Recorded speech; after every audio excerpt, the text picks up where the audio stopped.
Hi again, everybody. My name is Greg Anderson, and this is the Good Timekeeping Show with Greg Anderson. Well, here they are. These are two watches I bought from the 2020 Fire Package collection from Casio. Now, there were actually four Fire Package watches for 2020. Usually there have been two the last several years. This time there were four. The other two have Bluetooth connections and some fitness tracking functions on them. I decided to stick with these two because these have some of my favorite features: tough solar and Multiband 6 for atomic timekeeping capability. And well, these are not official Fire Package releases the way I bought them. These two were actually originally marketed for Europe. Also, the packaging looked like one of these familiar metal G-Shock cans. That's what these came in.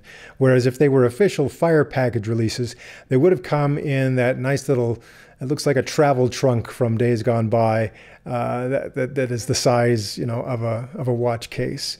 Also, the tags that were attached to the watches indicated they were for European release. So this is the AWG-M100SF-1H4 ER for Europe. That's this one here on the left. The one on the right is actually the GW2320SF-1B4 ER. Again, originally supposed to be sold in Europe, but you know, it crosses the water and somehow gets into the eBay system, and that's how I found these for a little bit of a discount compared to what you might pay for the Japanese release. Now this Fire Package watch here, I'm going to keep calling it Fire Package because to me it is, even though it came in a different package.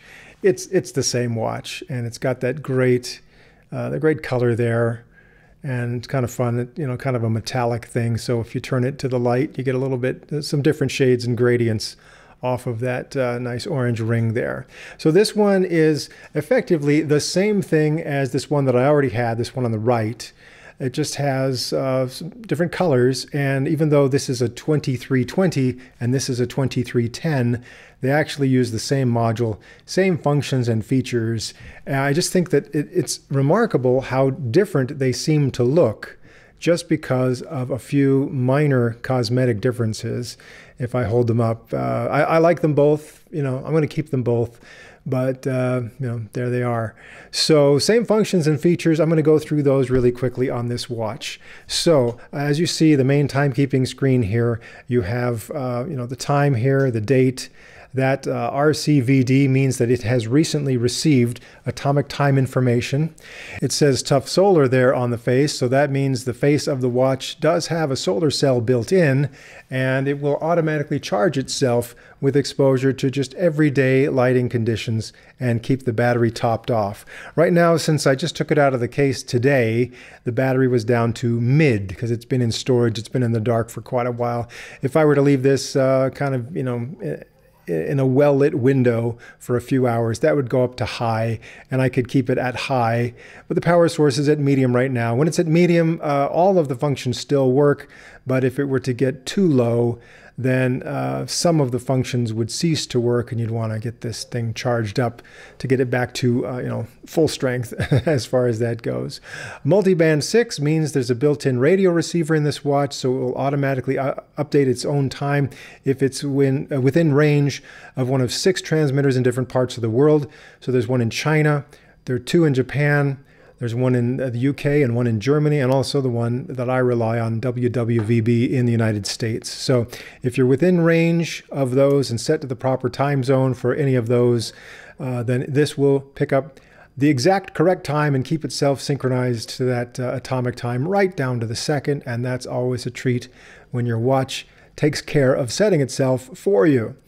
All right, so those are the main things you see on the main screen here. Let me show you some of the other functions that are available. If I change modes right here, that mode is the world time mode, so I can select any other time zone in the world. Well, there are like 48 of them, and it will show me the time zone in that other part of the world for me. If I push the forward button, it's as though I'm going eastward on the map to select a different time zone. If I press the reverse button, it's as though I'm going back westward on the map to select a different time zone. And if I press both of these buttons at the same time, it will take me right back to UTC as sort of a default time zone there. So that's my world time mode there. Next mode is alarm. It has let's see, 4 regular alarms and a 5th alarm that is a snooze alarm. When the snooze alarm goes off, it goes for 10 seconds, and then 5 minutes later, it goes 10 seconds again. And it goes again 5 minutes after that, a total of 7 times for a 30-minute duration of your snooze there. And notice when I'm in the alarm mode here, it gives me the local time right here, as well as whatever alarm setting that I've done. So let's say I just, I'm going to use this button up here to activate the alarm. And there you can see it tells me that the snooze alarm is active. And this other symbol next to it means that an alarm is active. It just happens that it's also the snooze alarm at this point. And then the next thing, if I just go here, there's an hourly signal I can turn on or off. So it beeps every hour on the hour. And when it's active, that little bell icon appears. These functions are very similar to things you'll find on other G-Shock watches and a lot of digital watches, so I won't go into great detail about how do you set the alarm. It's pretty straightforward. Okay, the next mode is a stopwatch mode, and again, pretty simple. Start and stop with this button down here marked forward, and you can see in tiny letters it says start, stop right there. And then this one up here is the split and reset button, so I can get my split time right there using that button. And then if I stop the stopwatch, reset it right there. The stopwatch will go 24 hours if you want to, counting hours, minutes, seconds, and hundredths of a second.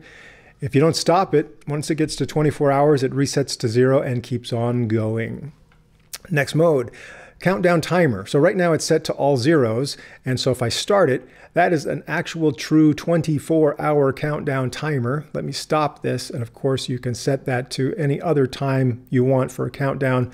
It would be, I can set the number of hours here. I can press mode, and then I can adjust the number of minutes. And again, it's very similar to the way these things function on a lot of other G-Shock and digital watches. So there you go, timer. Pretty self-explanatory there. So those are all the modes. Again, it's world time, alarm, the stopwatch, and countdown timer. Now here on this main screen, if I push this button marked reverse, I can select whether I want the local time and the world time displayed at the same time on this main screen, or go back to here where I have the day of the week and the date as well as the local time.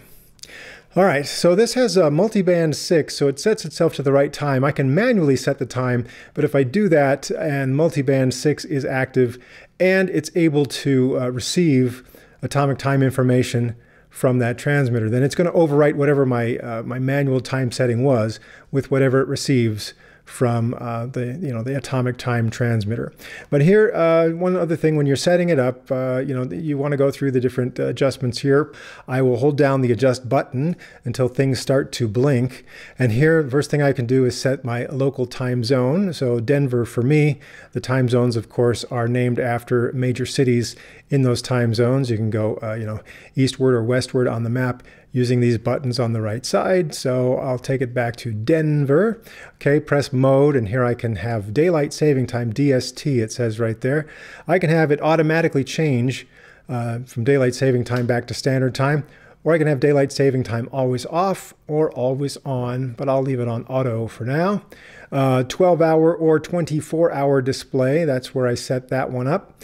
And here I can manually set the time. So seconds, hours, minutes, year, month, and date. Next, key. So this is a nice feature. It beeps a little bit every time I push one of these buttons to change modes, or when I start and stop the stopwatch, the timers. If I don't want it to make a beep every time I push a key, I can turn that off. So mute, and it shows me right there on the screen, mute. So now, if I leave it that way, then it won't make a beep every time I press a button. The only time it will still make sounds, of course, is when the alarm goes off, or when there's a countdown timer ending, or that hourly chime right there will also still, you'll still get those sounds even when it's on mute. You just don't get as many sounds when you're pressing buttons to do other things. Next here in mode, the backlight. This means when I press the light button, which is down there, then the light will either stay on for 1.5 seconds or 3 seconds, whichever I want to do. You could save some, power by leaving it down at 1.5. But since this is rechargeable, I kind of like to leave it on the longer duration there. Next, power save. Power save is a nice function, and you see up there it's blinking in this dial to indicate power save is on, but I could turn that off if I wanted to. What happens with power save is if you're not using the watch, See, it's got the solar cell, so it kind of knows when it's in the dark. If it's in the dark after 10 p.m., and it also, if the watch is not moving, then the watch kind of figures, hey, you're not using me. I'm going to shut down my liquid crystal display for now, and that's power save. If you don't want it to automatically turn off at night when you're not using it, you can leave power save set to off, and it won't go into that sleep mode. But when it goes into the sleep mode, like I said, the screen goes blank, and that's just to save power, and it only happens after 10 p.m., between 10 p.m. and 6 a.m. if it's in the dark and you're not using it. If it goes into that sleep mode, then it's easy to take it out of the sleep mode. All you have to do is press any button or expose this to a good light source, a well-lit room, or you can also kind of shake it around a little bit because it does have a movement sensor inside of it. So I like to leave it on power save mode, that's fine. And those are all the things that you set up here with the watch. Okay, as far as the automatic reception for this Multiband 6 thing, if you want to know when was the last time it was able to successfully receive its atomic time information, just tap this forward button here and it'll show you it was able to get that information today. Because, you know, I manually told it to try just a little while ago. And so it did, and it was successful. And so it'll always tell you. Normally, it will try automatically to receive atomic time information starting at midnight. It'll just run for a few minutes to try to do that. If it isn't successful, it'll try again at 1 a.m. And then if it's not successful, it'll try again at 2 a.m. It'll just keep going up to 6 times trying to set itself. But the first time that it's able to automatically set itself and check its own time, then it will not try again until the next night at midnight. If you want to manually tell it, hey, start trying right now to set yourself, then all you have to do is press and hold this button marked forward. Hold that for just a couple seconds, and you see right there, it says RC for radio control, and the receiver is on right now. So it's going to report to you either a level 1, a level 2, or a level 3 radio reception. Right now in the middle of the day and around all this video equipment, I wouldn't expect great radio reception. It's at L1 right now. The best would be L3. And of course, it works better at night. It works better when it's not around other electronic things. Now, well, it's a little bit better now. L3, a little flaky. If I were to leave this for a few minutes, it might be able to set itself right now during the day, but it would be better at night to just let it automatically do that to set itself. Nice thing about this watch, you know, I pulled it out of the package today, and it had been running, in sleep mode inside the dark tin that it was in, right? And so when it first came out, the time was not correct right down to the second. I just manually stopped it from doing the radio reception. So the watch was wrong, but you know, it's supposed to be correct within about 15 seconds a month, even if it doesn't get the radio reception here, because it has its own quartz movement, and it runs most of the time just off its own quartz accuracy, except for, like I said, those times when it tries to check itself. So knowing that it had been in the tin for a while before I bought it, I expected it to be off by some amount of time, and it was actually off by 44 seconds. When I pressed the get button here, it said that the last time it was able to receive was January 10th. But my suspicion is that might have been January 10th from the previous year. So instead of being like 17 days ago, it might have been a year and 17 days ago, and it was off by 44 seconds. So my suspicion is 44 seconds in a whole year is as far off as it was. That's pretty good. Oh, and I should mention, if for any reason you don't want it to automatically set itself using Multiband 6, you can turn off that feature. If you got it in this mode here where it's telling you the last time it was able to get, then hold down this adjustment button until things start to blink, and you will see radio control. Here you can turn it on or off. So if I turn that off, it's not going to try to set itself. It'll just run off its own quartz accuracy. And you know, maybe that will save some battery power, or maybe you live in an area of the world where you're just never successful with the radio controlled reception. But I'm going to leave that on for now because it always works pretty well where I live. And maybe just one more thing to tell you about, it's this backlight right here. So there's a button here to activate the backlight, and you can't really see it with all these other lights on, but you can do an automatic backlight with this button here. If you press and hold this button, let me just do that for a few seconds here. Hold that down. right in the display. Okay, maybe you didn't see it because it was kind of small. AEL for automatic electroluminescence. That means the watch will automatically turn on the backlight for either 1.5 seconds or 3 seconds when you make this move with your wrist. So at a certain angle, when you hold it up as though you're looking at it, that's going to turn on that backlight automatically. And let me show you what that looks like. So there you go. Here they are together again, the GW2320 and the GW2310.